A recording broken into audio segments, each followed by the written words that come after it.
আসসালামু আলাইকুম রহমতুল্লাহি ওবরকাতুহু। সম্মানিত দর্শক, ত্রয়োদশ জাতীয় সংসদ নির্বাচনের যে মাঠ, এটা রীতিমতো জমে উঠেছে।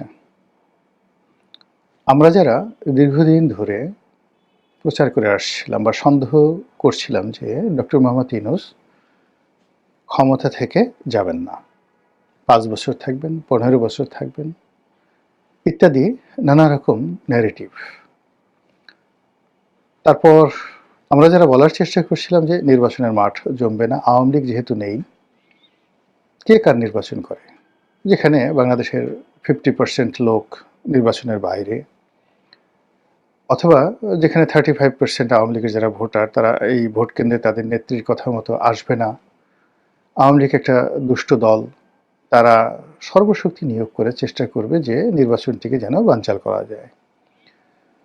তো এই সকল বক্তব্যের বিরুদ্ধে এই গত ৩ দিনে নির্বাচনী প্রচারণা শুরু হওয়ার পর থেকে আজ অবধি সারা বাংলাদেশে নির্বাচনের মাঠ রীতিমতো জমজমাট হয়ে পড়েছে।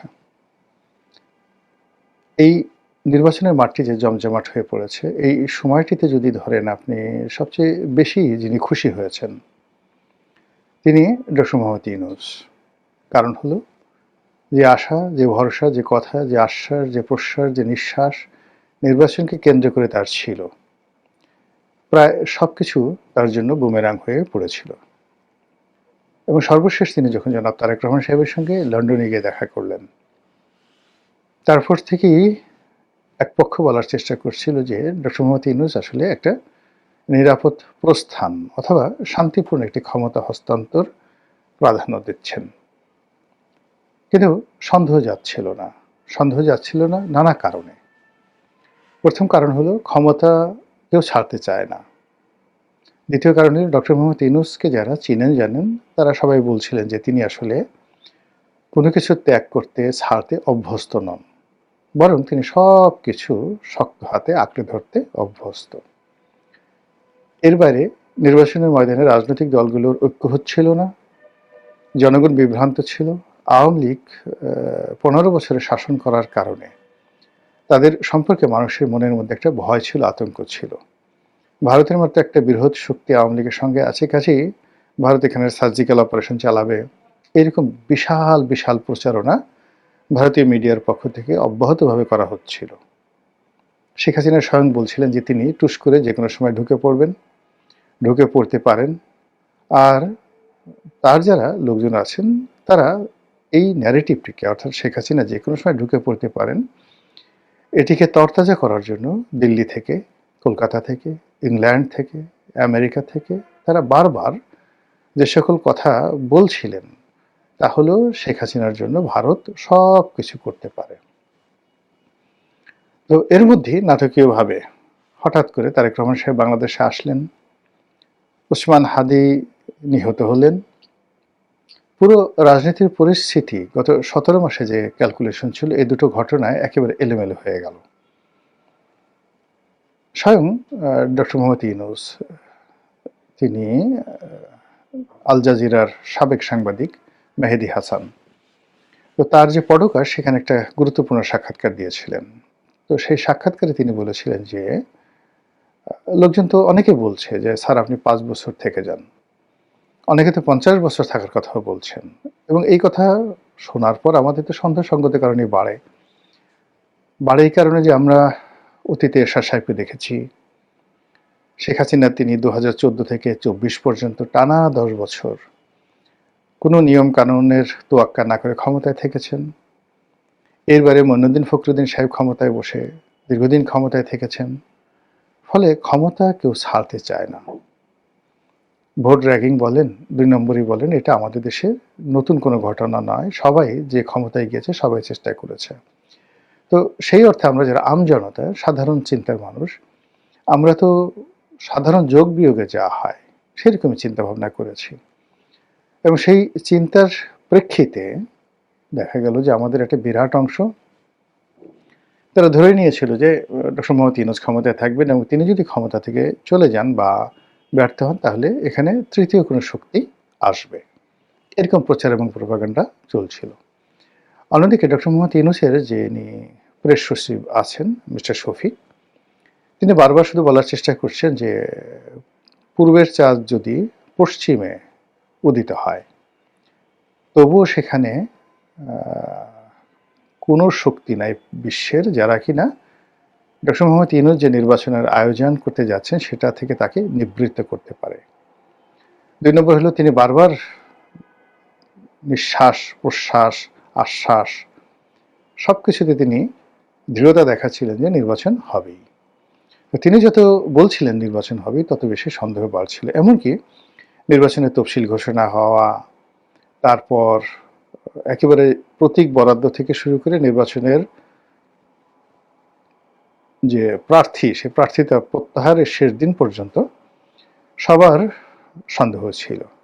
এখনো যে অনেকের সন্দেহ নেই তা বলা যাচ্ছে না, কিন্তু সবকিছু বাদ দিয়ে অর্থাৎ পর্দার আড়ালে যে সকল খেলা হচ্ছে, সন্দেহ হচ্ছে, চক্রান্ত যেটা এখনো থেমে নেই, এখনো বাংলায় ঘসিটি বেগম থাকতে পারে, এখনো বাংলায় মীর জাফরের অভাব হবে না, এখনো হিরাজিল প্রাসাদের কোনো যাকে বলা হয় বিকল্প যে নেই তা বলা যাচ্ছে না। আপনারা জানেন যে হিরাজিল প্রাসাদে ঘসিটি বেগম, মীর জাফর, তারপর রায়দুর্লভ, পিয়ার লতিফ, জগৎ শেঠ এদেরকে নিয়ে নিয়মিতভাবে চক্রান্ত করতেন। তো সেই হিরাজিল প্রাসাদ এখন যে নেই ও কথা বলা যাচ্ছে না। আবার ইস্ট ইন্ডিয়া কোম্পানি যেভাবে বাংলাদেশ আক্রমণ করেছিল, এখনো যে ইস্ট ইন্ডিয়া কোম্পানি ওত পেতে নেই, এটি একেবারে যেদিন নতুন সরকার অর্থাৎ এই যে নির্বাচন হচ্ছে সেই নির্বাচনের ময়দানে সুষ্ঠুভাবে একটি নির্বাচন হবে, ক্ষমতা হস্তান্তর হবে এবং নতুন সরকার ক্ষমতা গ্রহণ করে তারপরে রাজাসনে বসবেন। এই জিনিসগুলো ঘটা না পর্যন্ত আমরা কিন্তু কেউ স্বস্তি পাচ্ছি না। তবুও এই যে নির্বাচনের ময়দান জমজমাট, প্রার্থীরা সবাই দাঁড়ে দাঁড়ে ঘুরে বেড়াচ্ছেন, ফেসবুক খুললে, পত্রপত্রিকায় খুললে শুধু নির্বাচনের খবর। আর এটা একদিকে ভালো যে এই ধরনের যখন পরিবেশ পরিস্থিতি থাকে তখন কোনো অবস্থাতেই তৃতীয় কোনো শক্তি মাথা তুলে দাঁড়ানোর সাহস পায় না। আর এরকম নির্বাচন যত বেশি জমজমাট হবে, আওয়ামী লীগ তত বেশি অপাংক্তেয় হয়ে পড়বে। যত বেশি জমজমাট হবে, আপার বাংলাদেশে ঢুকে পড়াটা যে মোহ কিংবা তাকে ঘিরে যে একটা বলয় কাজ করছে বা তাকে যারা ভয় পাচ্ছেন, ও জিনিসটি ক্রমশ কমতে থাকবে। তো কাজে সেই যে নির্বাচনটা শুরু হয়েছে, আর শেখ হাসিনার নাম শুনলে, আওয়ামী লীগের নাম শুনলে, আওয়ামী লীগের ফিরে আসার কথা শুনলে বাংলাদেশের অনেক মানুষের বিরক্তি হয়, অনেক মানুষের আতঙ্ক হয়, অনেক মানুষের ভয়ে কাপড় চোপড় নষ্ট হয়, অনেকের বলতে গেলে রীতিমতো হার্টবিট বন্ধ হয়ে যায়।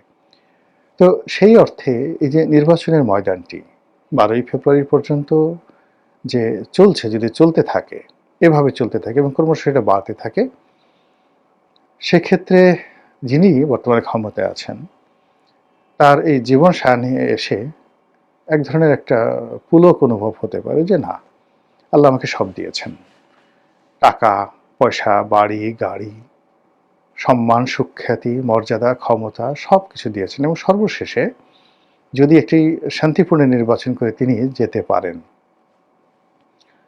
তখন গর্ব করে সারা পৃথিবীতে তিনি বলতে পারবেন যে তিনি এরকম একটি নির্বাচন প্রতিকূল পরিস্থিতির মধ্যে করে দিয়ে এসেছেন। যে সময় ডক্টর মোহাম্মদ ইউনূস ক্ষমতা নিয়েছেন তার অনেক ব্যর্থতা আছে, ভীষণ রকম ব্যর্থতা আছে। আইন শৃঙ্খলাতে তিনি খুবই মারাত্মকভাবে ব্যর্থ হয়েছেন, কিন্তু তারপরেও যে ব্যাপারটা হলো যে ওই সময়টিতে ঐক্যের প্রতীক রূপে এবং আন্তর্জাতিক যে চেইন রয়েছে, পাওয়ার চেইন, তার প্রতিভূ রূপে তিনি যেভাবে ক্ষমতায় বসেছেন, ওখানে অন্য কোনো মানুষ বসলে গৃহযুদ্ধ শুরু হয়ে যেত এবং কেউ কাউকে মানত না। এবং কৃতজ্ঞ থাকার চেষ্টা করুন বা চেষ্টা করা উচিত যে ওই সময়টাতে তিনি যদি এই বয়সে বলতেন যে আমি বয়স্ক মানুষ, আমি পারবো না, আমার শরীর ভালো না, ওনার কথা কি বলবো, উনি তো 88 বছর বয়স, আমার নিজের ওনার হাঁটুর বয়সী বয়স, তো সেই আমার বয়স তো এখন প্রায় 60 বছর, কিন্তু তারপরেও তো এই যে সামনে যে নির্বাচন, প্রার্থী হওয়ার মতো সাহস আমার হলো না। আমার যে শারীরিক অবস্থা, মানসিক অবস্থা, অর্থনৈতিক অবস্থা, দল বিএনপি থেকে একাধিকবার বলা হয়েছিল নির্বাচনের জন্য, কিন্তু আমার সাহস হলো না, আমার কাছে মনে হলো যে আমি পারবো না। তো সেটা তো ডক্টর মোহাম্মদ ইউনূসের ক্ষেত্রে সেটা প্রযোজ্য ছিল। তো সেই ক্ষেত্রে তিনি যদি না আসতেন তাহলে কি করতেন আপনারা? কাকে নিতেন? এবং ডক্টর মোহাম্মদ ইউনূস ভুল করেছেন পরবর্তীতে, কিন্তু ১ম তাকে নিয়ে আমাদের যে আশা, এই আশার কারণে আমরা যেভাবে প্রায় ৩ মাস ৪ মাস শান্ত ছিলাম, ওটা কি অন্য কারো দ্বারা সম্ভব ছিল? তো সেই দিক থেকে তিনি যখন চলে যাবেন, তার প্রেস সচিব যেটা বলেছেন, অনেকে কাঁদবে। আমার কাছে তাই মনে হচ্ছে। তিনি চলে যাওয়ার পর অনেকে কাঁদবেন। এর কারণ হলো বাংলাদেশে ডলারের মূল্য স্থিতিশীল রাখা গত ১৭ মাসে, রিজার্ভ বৃদ্ধি হওয়া, ব্যাংকিং সেক্টরে যাকে বলা হয় একটা চেইন আনা, সুপ্রিম কোর্টের যে আলাদা সচিবালয় প্রতিষ্ঠা করা, এরপরে জাতীয় রাজস্ব বোর্ডের যে দুটো বিভাগকে আলাদা করা, এটা কোনো রাজনৈতিক সরকার পারত না। তিনি সেটি করে ফেলেছেন। অর্থাৎ জাতীয় রাজস্ব বোর্ড এবং কর অঞ্চল, যারা কর কালেকশন করবে তারা নীতি নির্ধারণীতে থাকবে না। এই যে বিভেদটি বা এই যে পৃথকীকরণটি, এটি কখনো কোনো রাজনৈতিক সরকার করতো না, পারতো না। তিনি সেটা করে গেছেন। এরকম অসংখ্য ঘটনা, যেটা অনেকগুলো মামলা, কয়েক লাখ মামলা তিনি প্রত্যাহার করেছেন খুব অল্প সময়ের মধ্যে বিভিন্ন মানুষের। আপনি অভিযোগ করলে অনেক কিছু করতে পারেন। তো এই বিষয়গুলো এখন আলোচিত হচ্ছে না, এখন শুধুমাত্র দৈনন্দিন রাজনৈতিক কর্মকাণ্ড আলোচিত হচ্ছে। কিন্তু তিনি যখন থাকবেন না, নিঃসন্দেহে এই কথাগুলো আলোচনা হবে এবং আমরাই করব, মুখ ঝুলিয়ে ঝুলিয়ে আমরা করব, তার পক্ষে কথাবার্তা তখন বলবো। তো যেটা বলছিলাম যে নির্বাচন যে জোয়ার চলছে, সেই জোয়ার যত বাড়বে ততই ডক্টর মোহাম্মদ ইউনূসের মুখে ভরা পূর্ণিমার চাঁদের হাসি ঝলমল করে জ্বলতে থাকবে। এবং তার যে প্রেস সচিব, আপাতত আসলে একজন ভদ্রলোক, ক্ষমতার এই সময়টাতে বসে বিভিন্ন কারণে তার অনেক বক্তব্য আপনার আমার পছন্দ হয়নি, আমি নিজেও তার অনেক সমালোচনা করেছি, কিন্তু বাস্তবিক অর্থে তিনি একজন ভদ্রলোক, ভালো মানুষ, এবং অসততার কোনো নজির কখনো তার জীবনে অতীতে ছিল না। আর গত ১৭ মাসে জনাব শফিক অসৎ হয়েছেন, এরকম কোনো নজির নেই। কারো কাছে ঘুষ খেয়েছেন, দুর্নীতি করেছেন, কোনো নজিরই নেই। শুধুমাত্র তার কথাবার্তা, অ্যাটিটিউডের কারণে আমরা অনেকে তার সমালোচনা করেছি। তো এই মানুষটিও জীবনের ঝুঁকি নিয়ে তিনি দায়িত্ব পালন করেছেন। অনেক অপমান, অনেক লাঞ্ছনা, অনেক গঞ্জনা তিনি সহ্য করেছেন। কাজেই এরকম একটা নির্বাচন যদি সুন্দর হয়ে যায়, অ্যাটলিস্ট এই ভদ্রলোকও তৃপ্তির হাসি হাসতে পারবেন বলে আমার কাছে মনে হচ্ছে। ভবিষ্যতের মালিক আল্লাহ, আল্লাহই ভালো জানেন কোনটি উত্তম, কার জন্য কি পরিণতি অপেক্ষা করছে।